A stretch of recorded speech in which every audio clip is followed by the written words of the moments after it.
Hello viewers, இனி நம்ம பார்க்க போறது ஒன் பீஸ் எபிசோட் 670 பார்ட் 1.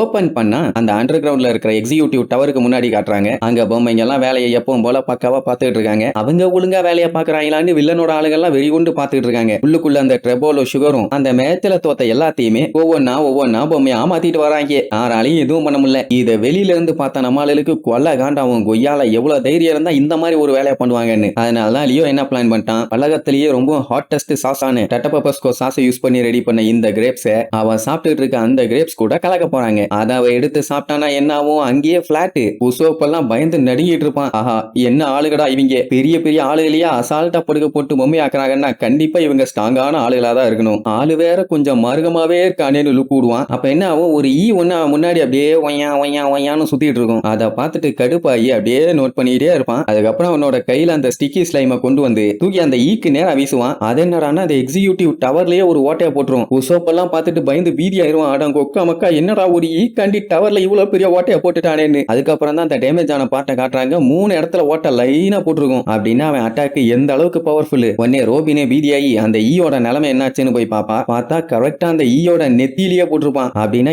எந்த அளவுக்கு அக்யூரேட்டா அவன் எய்ம் பண்ணி அடிச்சிருக்கான். ஈயவே அவ்வளவு பெர்ஃபெக்ட்டா அடிக்கிறான்னா இவங்க எல்லாம் குறுக்க போனா இவங்க நிலைமை என்ன ஆகும். அதனாலேயே அவங்களுக்கு பயங்கரமா நடுங்க ஆரம்பிச்சிடும். அந்த லிட்டில் பீப்புள்ஸுக்கே நடுங்குதுன்னா உசோப்பு பின்னாடி இருக்க ஈ அடிச்சதுக்கே செவரெல்லாம் பிச்சுக்கிட்டு போயிருச்சு. நம்ம இருக்கோன்னு தெரிஞ்சா கேஷலா சோழிய முடிச்சிருவானே.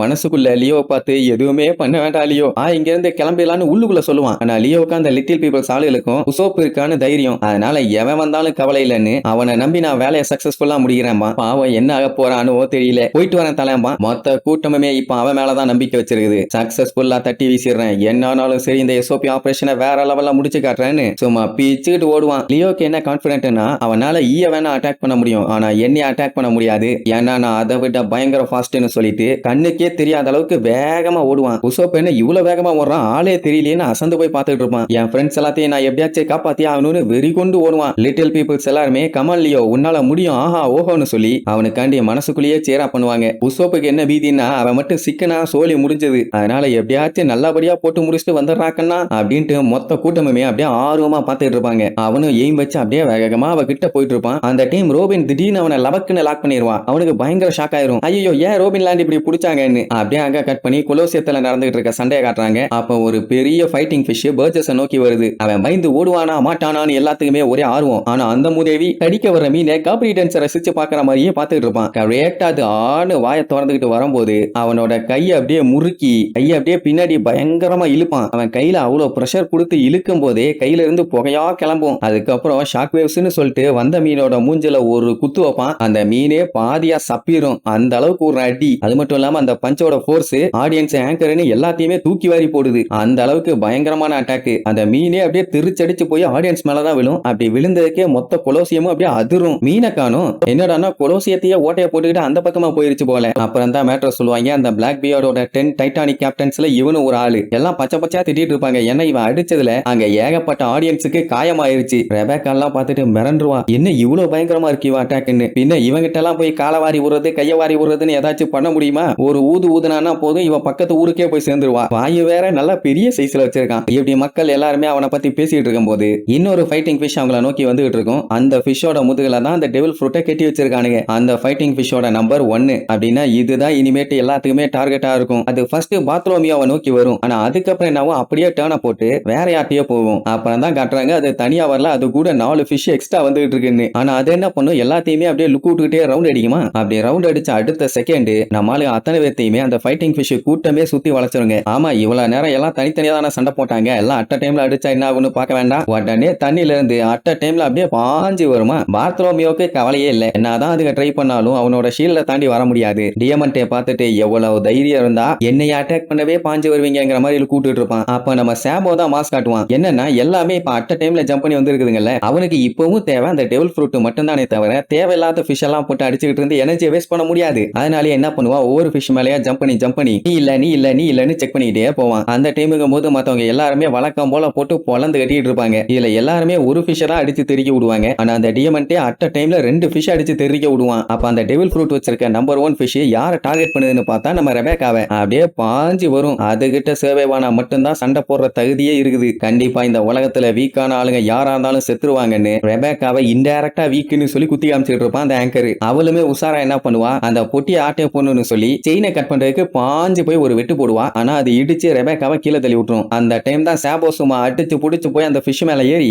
ஒரு வழியா நான் உடிச்சுட்டேன்னு நின்னுட்டு இருப்பானா. டியமண்டே விடுவானா, டே ஸ்டா ஹேட் உன் சோழிய நான் முடிக்காம விட மாட்டேன்னு அவனோட கத்திய வச்சு ஓங்கி ஒரு வெட்ட வருவான். சாபோ கேஷுவலா அவனோட பைப்பை வச்சு ஓங்கி ஒரு அடி அடிப்பான். அந்த டைம்ல தான் சாபோவோட மாச பார்க்கணும். என்னன்னா அவன் அடிச்ச அடியில அந்த கத்தியே சல்லியா தெரிச்சிருச்சு. மாஸ் காட்டிட்டானா. ஆனா பர்ஜஸ் விட மாட்டான்ல, அவனோட ஷாக் வேவ்ஸை வச்சு அடிச்சு எப்படியாச்சும் அந்த ஃப்ரூட் ஆட்டையை போட்டலான்னு முடிவு பண்ணிட்டான். அதனால கைய பயங்கரமா முறுக்கிட்டு இருப்பான். ஐயோ மறுபடியும் பர்ஜஸ் அந்த அட்டாக்க பண்ண போறான்னு சொன்ன உடனே அங்க ஸ்டேடியத்துல இருக்க மக்கள்லாம் அடிச்சு புரட்டாங்கிறது பிச்சுக்கிட்டு ஓட ஆரம்பிச்சிருவாங்க. ஏன்னா அந்த மீன் மேல வந்து விழுந்துச்சுன்னா என்ன ஆகும், பாட்டியே பாடி தான். அதே நேரம் இங்க ரெபேக்கா என்ன பண்ணுவா, பார்த்ரோமியோட ஷீல்டு ஸ்ட்ராங்னு தெரிஞ்சு அவனுக்கு பின்னாடி போய் உசாரா ஒளிஞ்சுக்குவா. அட கள்ளி, உசாரா எனக்கு பின்னாடி வந்து ஒளிஞ்சிட்டு இருக்கேன்னு கத்திட்டு கிடப்பான். அதே நேரம் இங்க ஷாக் வேவ்ஸை வச்சு அந்த பர்ஜஸ் அடிக்க போறான்னு கன்ஃபார்மே ஆயிருச்சு. பட் இருந்தாலும் சாபோ பாத்துக்கிட்டே நிப்பானே தவிர கொஞ்சம் கூட அசையவே மாட்டான். அடிவாங்க தயாராயிட்டான் போலன்னு சொல்லிட்டு இருக்கும் போதே அவனோட ஃபிங்கர்ஸ் ஒரு பொசிஷனுக்கு மாத்தி அப்படியே ஹாக்கி பவர் யூஸ் பண்ணுவான். அதுவும் ஆர்மமெண்ட் ஹாக்கி பவர். இதுதான் டிராகன் கிளா. இப்ப 2 பேருமே அடிச்சுக்க போறானுங்க. இதுல தெரிஞ்சிரும் அந்த பர்ஜஸ் ஸ்டாங்கா இல்ல நம்ம சாபோ ஸ்டாங்கான்னு. 2 பேரும் மாத்தி